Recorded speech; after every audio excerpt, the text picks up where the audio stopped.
Boeing 787-8 Dreamliner ini membawa total 242 orang di dalam pesawat yang terdiri dari atas 230 penumpang, 2 pilot dan 10 awak kabin. Kita lihat bersama. Emergency center that has been set up by Air India to receive those families and provide minute by minute updates as they sift through this wreckage and try to ascertain what happened. There is a connection to London here, of course. This plane was supposed to land in London Gatwick at about 6:30 local time. So potentially families here as well looking for answers, seeking answers. This plane crash happened just around 1:40 local time in Ahmedabad. So you can imagine that sense of a plane dropping out of the sky in midday in a busy area, in a residential area, would have absolutely sent shockwaves through that scene that you're seeing there, where people have gathered again trying to rummage through the luggage. I know we've seen images of rescue workers literally picking up luggage. Again, a reminder of the 242 souls on board and their families who are now looking for answers. Yeah, that important detail in that reporting that you shared, that the signal lost at only 625 feet, suggesting that this tragedy happened within seconds after takeoff. And you also, as you point out, you see some of these pictures of fire crews on the scene trying to extinguish any potential remnants of the flames. But also, Salma, I'm struck by seeing just these heartbreaking images of them handling luggage, for example, belongings, the reminder of the real potential human toll here. And I say potential since authorities have not yet confirmed exactly the fate of the 242 people on board. What about them, though? What do we know about their nationalities, where they came from, where they were, more details about who was on board? Yes, I believe a majority of them, according to Air India, are Indian nationals. I believe 169 Indian nationals on board, other nationalities on board as well. But I think what's important to remember is just the deep connection between India and England. There's a massive Indian diaspora population here in England. So this will have an impact here, as it will where this accident happened. So you are looking at a very global accident here, although a majority of the nationals are Indian, because of that connection with India, because of that massive and powerful diaspora here that I am sure right now are absolutely in shock, absolutely in mourning, sharing news. It's very common, of course, for families to be visiting each other. So that's what you're looking at when you're looking at that luggage. You're looking at families who potentially packed their bags to see loved ones here in London only moments, seconds after taking off, to find themselves, if they've survived, in this accident. Again, we are waiting for confirmation on the fate of those 242 souls on board. But when you look at those pictures, Polo, it is difficult to come to any conclusion but one.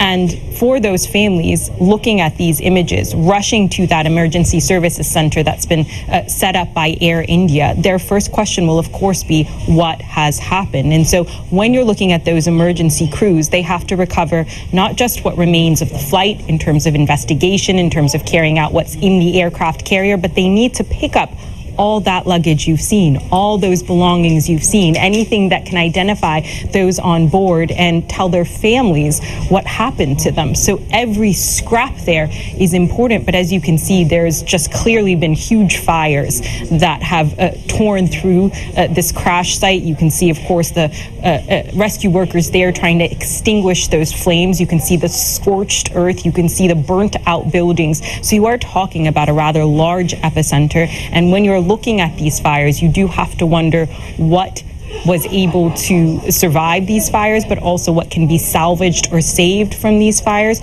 We did also have that image earlier that you and I were breaking down, where you can see a portion of the actual plane, and you've heard from Richard Quest there as well, that the plane, because it had this sense again of just being so low in altitude, dropping so quickly, lost signal around 625, 630 feet, dropping at a rate of over 470 feet, I think it was, per minute. So a quick drop that the plane plane would be largely intact, which may allow investigators to find those answers. And again, as quickly as we're talking about this, as quickly as this happened, I think what's shocking to me is that a Mayday call was made in what seems like a crash that only took a moment or two. So for a Mayday call to be made, for the crew members to know, for the pilot to know that something was terribly wrong that quickly, to try to get help as quickly as he could, that may begin to give answers to investigators. But it again tells you just how quickly things went wrong after departure, after takeoff,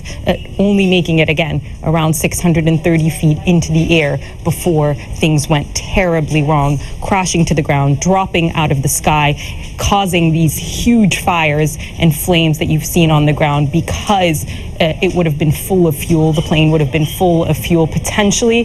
My question is this a residential area? Are there victims beyond those that were on the plane? So potentially causing greater damage, greater victims than those that were just on board. Air India right now, of course, scrambling for answers. India's authorities trying to push and help the crew members, the rescue workers rather, that are on the ground that you see right there. But also you see just how many people were drawn to the scene, Polo, as well. So questions as to how they can essentially tape off this crime scene, if you will, or tape off this scene that is very important when you again see crowds quickly rushing as they would when they've seen a plane drop out of the sky. Absolutely. Preserving the evidence will certainly be priority, as will take on the just absolutely awful task of potentially identifying and tracking down any possible victims in that wreck. And to your earlier point, too, now the UK Foreign Minister also expressing his sadness and promising all the support to get to the bottom of this, to try to find out what led to this incident. Also, Salma, Boeing now weighing in. The manufacturer of this Boeing 787, in a statement, they're telling CNN that they are working to gather more at the moment. Boeing says that it is aware of these initial reports, that they're trying to gather more information. As we know, the aircraft involved was that Boeing 787 Dreamliner, according to Flight Radar 24, and there were 242 passengers on board.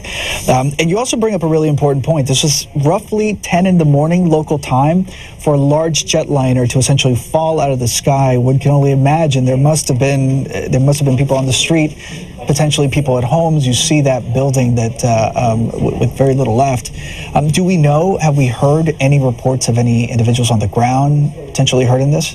I think it's still just far too early to tell, especially when you have those emergency crews on the ground focused on getting people help, focused on containing the scene, focused on trying to pull any debris, salvage any material. And you're, of course, dealing with Air India, which is trying, again, to give answers to those families, to India's Civil Aviation Ministry, which is trying to provide as much support as it possibly can to these crews on the ground. This is not an everyday event, so you can imagine that reinforcements of some kind have to be called in to support these crews on the ground in such a stark emergency services situation. So you're not going to have those answers just yet.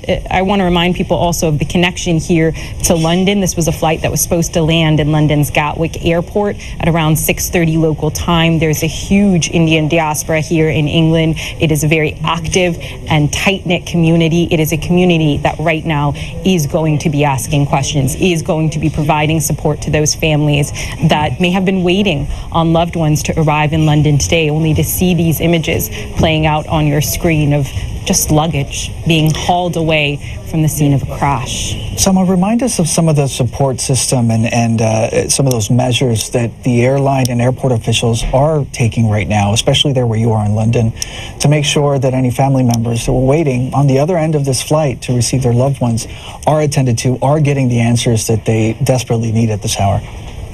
Right, so let's start with what's happening at Ahmedabad's international airport. So all flights were suspended from that airport, and that airport put out a statement saying passengers are advised to check with their respective airlines for the latest updates before proceeding to the airport. We request your cooperation and patience as authorities manage an evolving situation. So you can see very quickly the airport on the ground there shut down. It has now shifted its focus to this tragedy. We also heard from India's Minister of Civil Aviation, who said he was shocked and devastated. He said that rescue teams have been mobilized and all efforts are being made to ensure.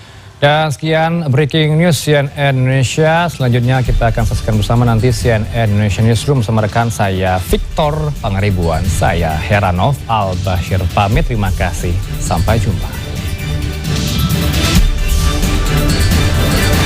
CNN Indonesia Breaking News.